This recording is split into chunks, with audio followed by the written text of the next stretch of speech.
Got it. They're like, oh, Welcome to I Got You podcast, a space where we hold conversations about grief, loss, love, and also the strength it takes to keep moving forward. Today's episode is a powerful one. I am joined by David and his wife, Veronica, a man who has faced prostate cancer and has also undergone surgery. He's here to share not just the medical journey, but the emotional and personal care, the grief of what was lost, the courage it took to face the unknown, and the strength he has found on the other side. So later on, we're going to talk to Veronica, his wife, to hear her perspective on just walking beside him through the experience, the fears, the adjustments, and the resilience they discovered together as a couple. All right, so welcome, David. You want to tell me a little bit about yourself, Mr. David and Miss Veronica? I let my wife go first. it's about you. It's about me, isn't it? Oh, Yeah. my name is David Scott. I'm Navy retired 20 years. I'm also in the medical field / I work for the. I'm not gonna say I work. I'll just say I'm in the medical field. I'll leave it like that. Okay. And I'm Navy retired. I'll repeat that and say that again. Okay. All right. Well, welcome. What about you, Miss PVC. Veronica? Hey, I'm Veronica, wife of David. I'm also retired Navy. We've been married for 36 years. And and we're here to talk unfiltered version. That is Good. it. Let's do it. I appreciate it. I appreciate it. All right, David. So first question, can you take us back to the first day or when you were in that doctor's office or the call that you got to say that you had prostate cancer? Can you tell me, like, how did you feel? Well, I'll probably go a little further back when I was getting tested per se. I'll say that was a little over 5 years ago. I got PSA test done because back in my family, my father has prostate cancer as well. Before that, I had a PSA test done. It was above the normal ranges. And so my doctor decided, so let's get it repeated. Let's do it again. And then I had to repeat it again in a couple of months, and it kept going up. And then the third time I had it tested, it went up. And that's when we said, okay, you got to send me to a urologist. And during that time period, we went to our urologist at UF. They tested me again, and the numbers came out higher. And after we went in there, he did the results. We went into the doctor's office, me and Veronica went in there, and he talked to us, and he said, "Yes, your PSA levels are high. Let's do another test, which is pretty much a digital exam, which they go in there and they check the prostate. And the men are not gonna like that digital exam. They checked that the prostate wasn't inflamed per se. It wasn't swollen as say at that level. So then he said, well, we do what is called a ultrasound biopsy, MRI guided biopsy, which is, yes, uncomfortable, but it had to be done. After that, after a couple of weeks, we did the MRI guided biopsy. And that's when it became interesting after I had to come back in and get the results. Yeah. And that's when I went back in and the doctor sat us both down and explained to, well, David, you have prostate cancer, and the basic, instead of going through the whole setup, he told me I had prostate cancer. I tell all the guys when I talk to them, that was a sucker punch in the stomach, especially when, as much as we eat somewhat right and exercise, you get punched in the gut like that. That is a man does not want to hear that, or his wife as well. Don't want to hear the word cancer. And coming to find out it's prostate cancer, that's a different thing. So that was a punch in the stomach, and we had to sit back, and I always tell I had to catch my breath. We sit down, and that same day we sat there, had to figure out options right then and there. We didn't sit back, so let's go home and talk. There was no talking. It was just to figure out, okay, what are we going to do about it? Me and the doctor. And that's when the doctor gave us a couple of choices. Either I can go through chemo, I can go through radiation, or I can go through what they have now is called seed placement, which is another thing as well. Or I can get it removed. But in our history as Black men, it's kind of, you understand the side effects of this.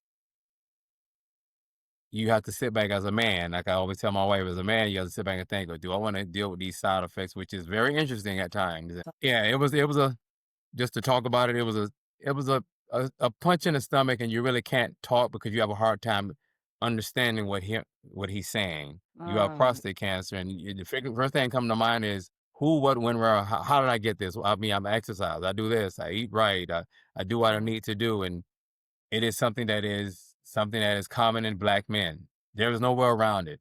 That's our heritage. That's our pretty much our heritage on that aspect Mhm. of it. Men are Afrocentric. It comes in Black men. That's just us. We have that trait of prostate Yeah. cancer. Yeah. Um, So how did you and feel, it hurt. Veronica? I know it had to. It had to. Yeah, it hurt. Oh gosh. I know we were sitting in the doctor's office and he had brought up the results on the screen. Mhm. And us being lab techs, we both, were lab techs in the military, was looking at the pathology report and he took 12 biopsies. So they were labeled A through K or A through M. And he pulled them up on the screen and I looked at them and I saw A was okay, B was okay, C was okay. And I'm starting to clap like, oh God, thank you, thank you, thank you. And then I saw C, D, E, F, G, and I was like, oh my gosh. And then I looked Yeah. at David and he was, yeah, Yeah. yeah, it was, Yeah. it was pretty hard to swallow. Yeah. Yeah. Surprised. Yeah, Mm. yeah, it was, So, oh Lord. So oh, before surgery, right? What were your biggest fears or concerns before you had that surgery? What were My, some of your? Hmm? before we decided to have surgery that same day, I really didn't have any. The only concern I really had was where am I at with this? Is it going to get? Am I going to have this for the rest of my life? Because prostate cancer doesn't develop overnight. It's a slow killing type of a disease, I guess you want to call it. Mhm. It was more of a how am I going to live the rest of my life if I have prostate cancer? It wasn't well, my manhood is gone, my wife's going to leave me. That never crosses my mind, especially being married to Okay. this Good. woman for so many years. That never Mhm. crossed my mind. It was more of a how am I going to live my rest of my life with that word on my Mhm. shoulders, cancer? Because nobody wants to be told they have prostate, a cancer, period. I mean, just Right. that's something you don't want to be told you have.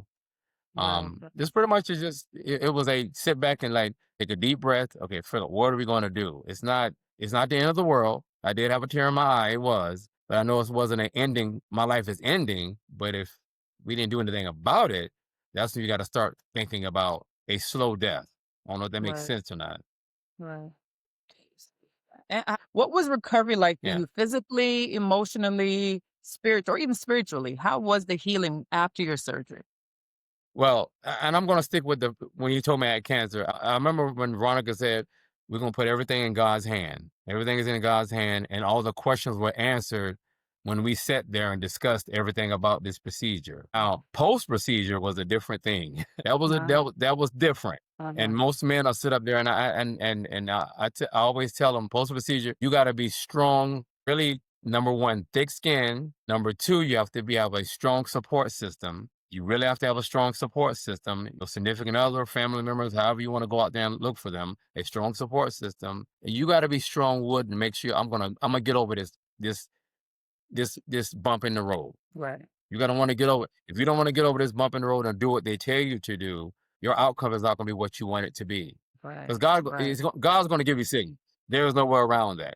After Right. my procedure, after my 4 hour and what is it? 4 and four. 31, was it 4? No, it was about 7. I'm sorry, between 4 and 7 hours That after long? my procedure. Yeah. After that procedure, because it's all robotic. It's a robotic procedure, but the doctor is in there, my urology doctor, who I love to death. And his name is, I don't know if you can allow to give his name out on here. You can. Oh Um, well. yeah, it's Dr. Balaji at UF. Mm. Um, outstanding doctor. He did my Mhm. procedure between 4 and 7 hours. Mhm. After my procedure, and I woke up, the first person I saw was Veronica. But after that, I woke up, I saw my son. He came in the room because there was one visitor at a time. I got up and I started walking Really? with my Foley catheter. Yeah. Mhm. Because Oh. I remember telling myself before we went in the room, Uh-huh. after my surgery, I'm getting up and I'm walking around. Wow. And I You're started walking strong. around with my Foley.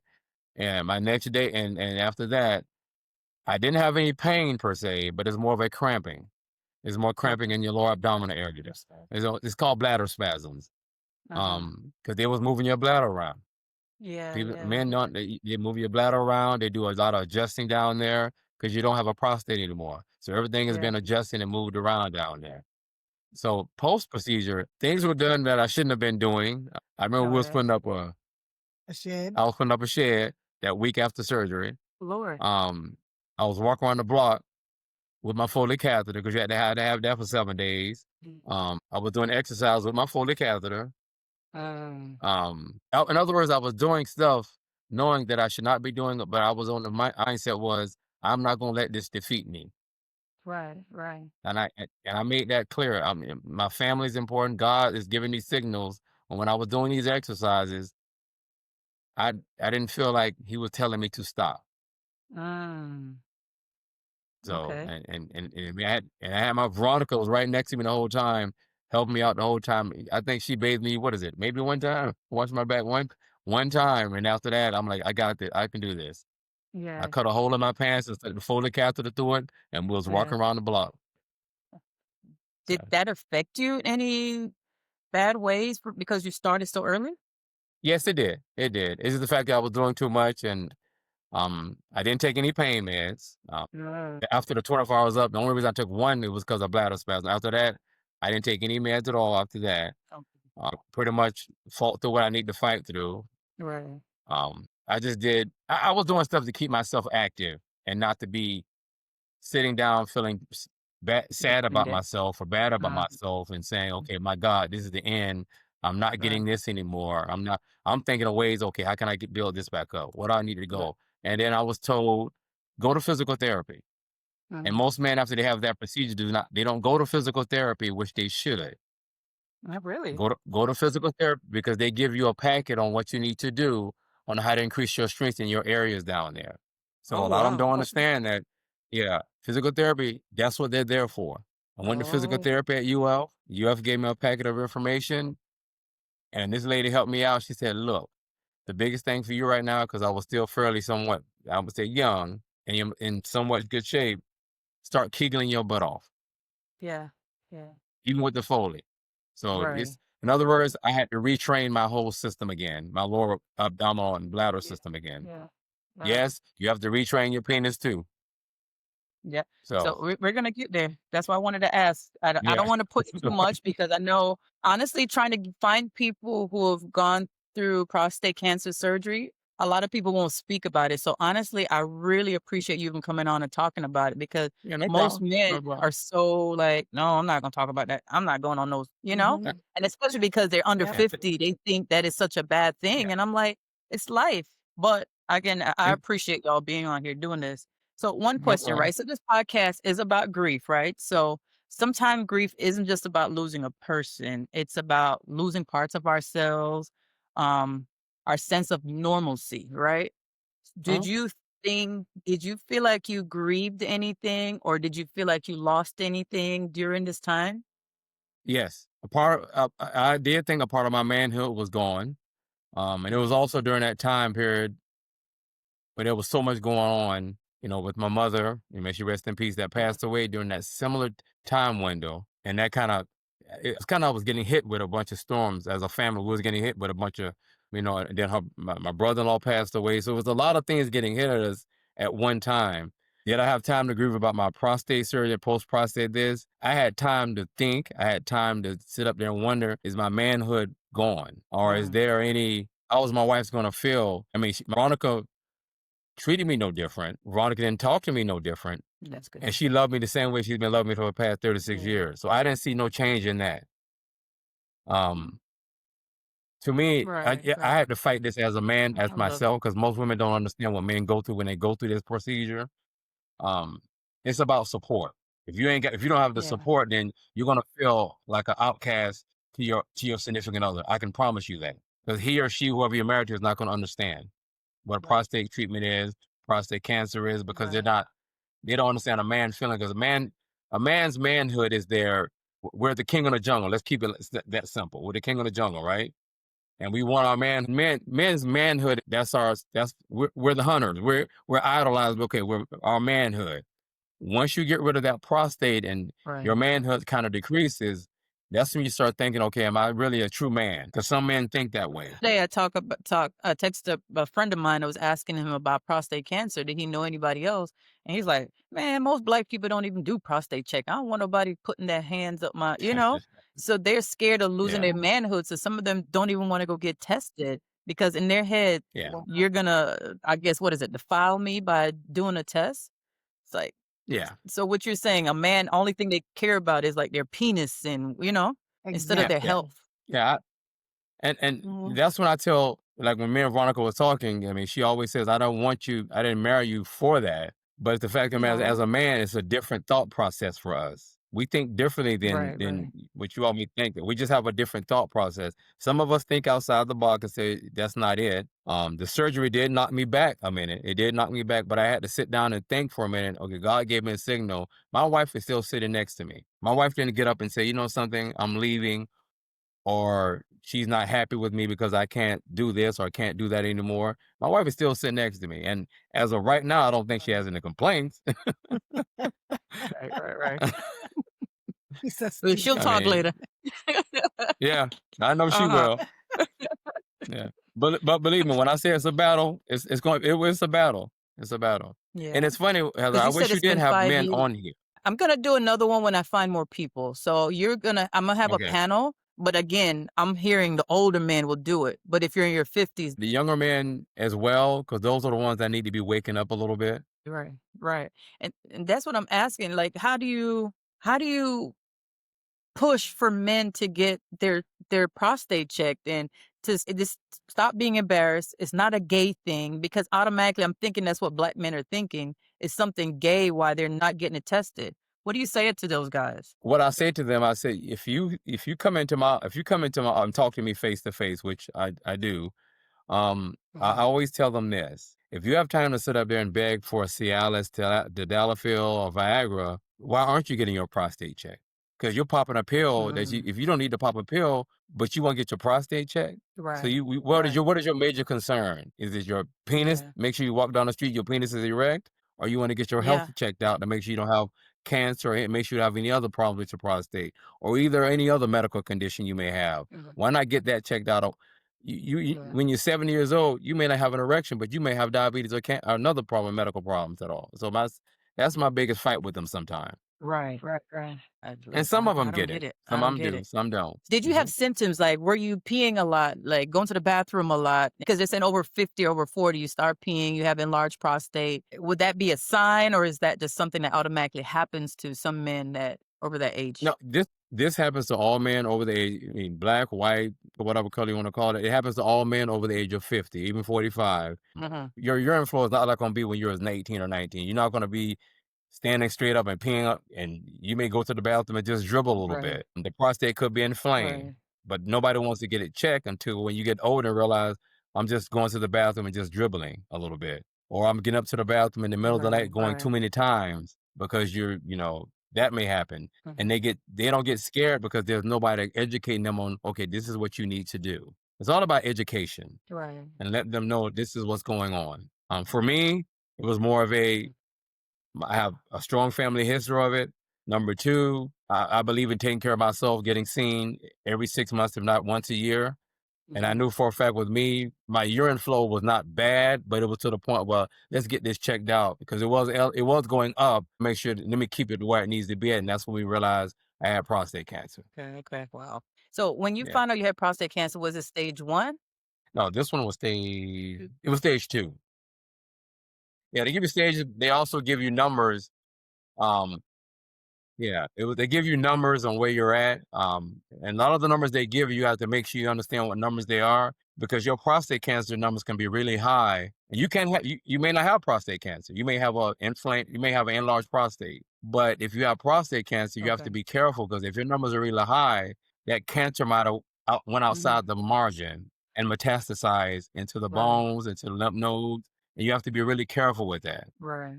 Because you said Yeah, something that prostate is a slow moving cancer? yeah, it's a slow, I call it a slow killer. Like me, if I would have said, I'm not doing radiation, I'm not doing chemo, I'm not doing prostatectomy, I'm going to toughen out and I get it taken out at 75. Who's to say I'm going to survive at 75 with prostate cancer? Because what ended up happening, that cancer that was so small metastasized after a long period of time, it goes outside the margins. So in other words, it goes Right. outside the prostate, it goes into my lymph nodes and go into my bones and any other organs. And guess what? That prostate cancer could have been taken care of when I was in my 50s, but now I waited so long Right. because I wanted to keep my manhood and keep going strong Right. forward and popping Viagra. And then guess what? Now all of a sudden I have bone cancer. Wow. Okay. Because so some of the people we keep hearing that died from prostate cancer, that means they probably never got it checked, right? They had it checked, but what No. they did, they said, "Well, I'm not going to worry about getting anything done." That's what they normally do. Men don't want to get nothing done in that area because it's going to affect their sexual health and or their sexual vigor. Yeah. That's what it's really all boils down to. Let's keep it real. We have to have our sexual vigor. Let's understand what that's how. When you turn 75, and I tell it's so much going on with that. Is if you get a prostatectomy done, okay, you have nothing to worry about. I have nothing to worry about, but I still get tested once a year, my PSA. Now, if someone said, okay, well, I'm gonna do chemo, I'm gonna do seed placement, I'm gonna do radiation, and you think you're cured, you're good to go, but it comes back, you can't get a prostatectomy. You got to go back to chemo and radiation, or it made up a metastasize. That's why a lot of these guys don't understand how it works. There's a catch for everything. Okay. So Yeah, there's a catch did for the doctor everything. say? Did the doctor say because you were younger, it's gonna be better for you to get back to maybe not 100% normal, but at least say probably 50, 60% because you were younger when they caught it? I was younger when they caught up, but I was more active than the average 50-plus-year-old male. I was a little more active. And I didn't have I have no comorbidities. I have no medical conditions. I'm not a diabetic. I'm not hypertensive. I'm not obese. So I kind of fit the standard. Okay, well, we can do surgery. Well, like Veronica said, take it out. My recovery time will Right. be better than the average person going at my age. I will recover faster than the next person. I was healing faster. Oh, okay. I got you. Yeah, I you got you. go in there. Okay. If I was going there and if I was overweight, I was a diabetic, then things would be a little bit different. A little bit different. Right. Okay. All right, Veronica, what were some of the biggest challenges for you as his partner during surgery and on his recovery? I think the biggest challenge for me was trying to figure out where he's going to be mentally after everything. I don't know if that makes sense. Okay. Yes, it does. Um, It does. because we knew what the side effects was going to be, and Right. I know how he is. He's the the manly man, and I knew that going through his mind what he was thinking, like, oh my gosh, this the end of the world. Well, not the end of the world for him, but I think he was more concerned about how I was going to deal with it than how he was going to deal with it. Mm, I don't know if that makes okay. sense. No, it makes a lot of sense. It makes a lot of sense. So how did you deal with that? Like, did you talk Um, about it? Did you talk to somebody, we we talked to each other Yeah, a lot. Okay. and the doctors because I didn't know any other woman that experienced this with their husband. Like there's not like a support group that we knew of that's out Right. there for these type of things. So we kind of what did we do? We went through the 5 stages. What are the 5 stages? Denial, acceptance, Yeah, grief. we Oh, grief. yeah. I mean, Mhm. we went through all Yeah. those All of stages that. and Right. we had to get it together and say, okay, Right. we're gonna have to get through this. Yeah. Yeah. So you would say you grieved some parts too. You were grieving while he was going through this as Yes. well. Oh yes. Oh yes. David and Dante was. Yes. Yeah. Yeah. And our Yeah. our sons Did were you too, did because they were Oh, shocked. really? Yeah.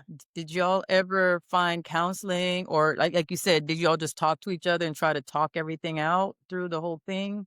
And it's probably still do? Or did you Yeah. seek help Yeah. outside? We I guess for me, how can I say it? I didn't marry him for that. So it wasn't a Yeah. big deal to me if he wasn't gonna be able to perform. We would find ways to get around that. Right. And I always said I Mhm. would rather have you around for another 50 more years than have you dead in a casket with a heart on and I Yeah. can't close the damn casket. You understand what I'm saying? Right. Makes sense. So Makes sense. so he's, we figured it out together and I'm glad we came out good on the other side, because I didn't, if he wanted to have, chemo or not. And, No. he knew the side effects of the chemo and the radiation. So we, okay, babe, just take it out and we'll just deal with whatever comes after. And we did. No, that's good. So what would y'all tell some men or some husband and wife that's going through that right now? How would you encourage them how to go through it, but how to live with it? First of all, have faith. It's going to get better. Communicate heavily, heavily. When I mean communicate, you got to communicate heavily and understand what the doctor is telling you. Because when you go in and talk to the doctor, don't just let it be one spouse, one person. It needs to be both you all in there. And you both have to ask questions if you don't understand. And to also, you have to look at yourselves again together and understand each other and say, okay, this is what we're going through. Like the marriage says, through sickness and in health. I mean, go through it. This is something that's sickness and health. That's the way it goes. If you can toughen this out, you can make it through this. You can make it through anything. This is hard. I'm not going to look and lie. It's hard. It is hard. Sounds like y'all have to be best friends in that marriage. Huh? Yeah. You got to be best friends, and you're still going to be married. You still got to just have to understand each other. This is what we're going through. We got to figure out ways to get through this, because it's our speed bump we're going through together. I'm not going through this by myself. We're going through this together. If like Veronica said, if I wanted to do something different, she would have supported me either way. But she knows how I am. I don't want radiation. I don't want chemotherapy. Just take it out. Because I understand I understand the side effects of everything. Just take it out. Just take it out. What And about you, just Veronica? remember why you got married first. Well, I remember why we got married the first place, Yeah. because I loved him.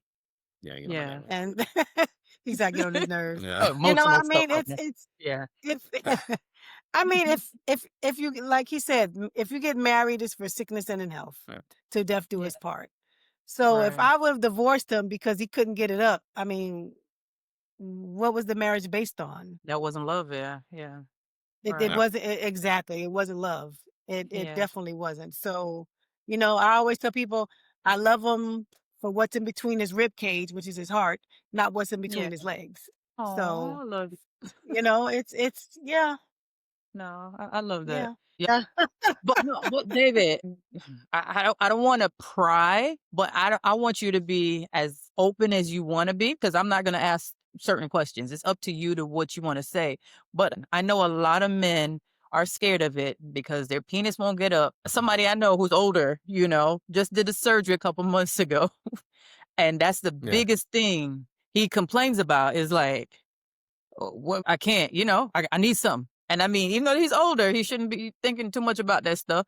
But that's his manhood. I think that that defines him is his penis getting up and him being able to still have sex. So do you lose that? Again, I don't want to ask certain questions, but it's up to you if you want to share to other men listening in that it's not the end of the road, or there's things you could do naturally. Hearing there's also a okay.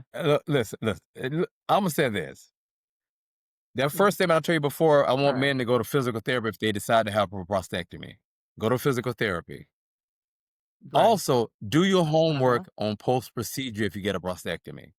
When I said do your homework, I followed one guy on YouTube. One guy. I watched him religiously, and I understood from beginning of his prostate surgery till the end of his prostate surgery. And I also put physical therapy. And the reason I bring it up that way, because I put all this in one little bowl, I call it.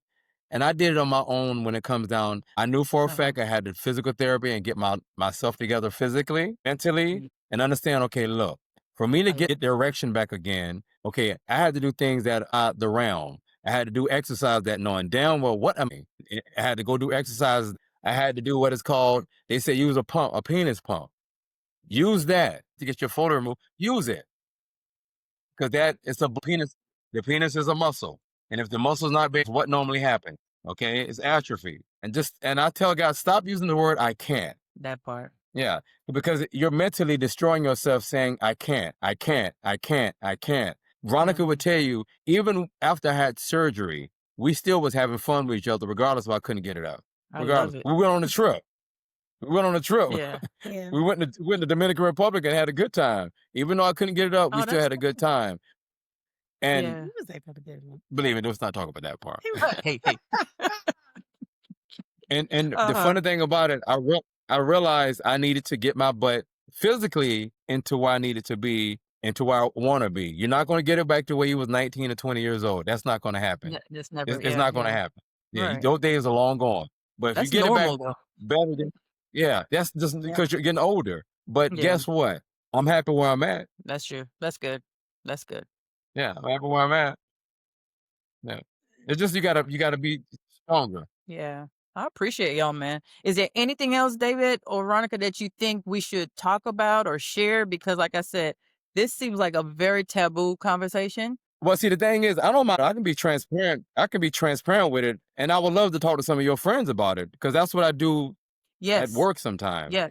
If I can find one or two of them, and I've had Okay. one or two come back and said they thank me, and Veronica would tell you they just come in and said thank you so much. That was the best thing that happened for them. That helped them out. Yeah, because I'm transparent with it. I don't. It doesn't bother me one bit because I have my support system right here, and I've I God love it. always on our shoulders. So we're good to go. I have no problem telling guys what they need to hear and what they don't want to hear, what they need to hear, period. Look, man, if you have prostate cancer or prostate issues, you have erection problems already because you're over 50. Let's call it what it is.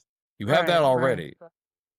Yeah, Yeah, I yeah. mean, you got to learn, and I will talk to them about how to control their bladders and how to do everything. It's a lot of things you have to Oh understand yeah. that comes with it. It is a Yeah, yeah. loaded. This is a loaded gun, no pun intended. So like after they took out his Foley, you have to retrain your bladder. Bladder. So he was basically peeing on himself Yep. until he Right, could right, right. control, his bladder. So he was wearing the Men Yeah. Depends, Right. for a little while. Yeah. And then he graduated into the pads and he was wearing the Yeah. pads. And then, he was a little bit embarrassed about it. But, Dr. Balaji was like, you're the only one that know that you have it on. So what's your What's the problem? problem? Exactly. Yeah. Exactly. you know? Exactly. So, Yeah. and I didn't care that he wore it, it was, Right. and then Right. eventually, he graduated into not wearing one at all, every now and That's then he good. says he does leak a little bit, but Uh-huh. he Yeah. just goes on about his That's day. part And yeah, it's part of he's alive. That's all that that part. matters Yeah. to me. That part. You're right. That's it. And any man over the age of 60, and it's funny, any man Okay. over the age of 60 say they don't leak without having cancer problems or any prostate problems, they're lying. Lies. Lies. The lies they tell. Yeah. Lies. Yeah, because my dad went through it last year, and yeah, he was going through the same thing. But he started getting Yeah. upset because he think the doctor just wanted to go in and cut him, and it really wasn't nothing. So he starts trying to find excuses. But again, I think because when men think only for that, It's in stages. he's not understanding that saved your life. That could have saved your life. Yeah. But Exactly. sometimes people just get upset because their manhood is not the same, even though you're in your 70s. Yeah, I mean, So okay, I want to be like your father at 70. He's still trying to slang. I'm right there with you. I know, right? You still worried about sex. I'm like, you're 75. Man, you ain't 30. What is wrong with you? But nah, this is something good, though. Thank you so much, David and Veronica, for joining us today. I just want to show the audience that grief doesn't just come from losing a person.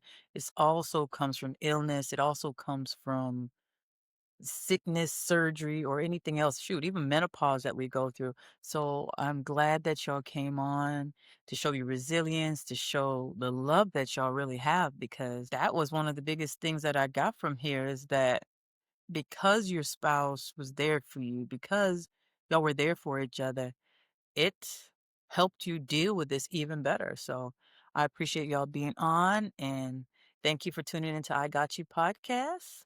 See you later.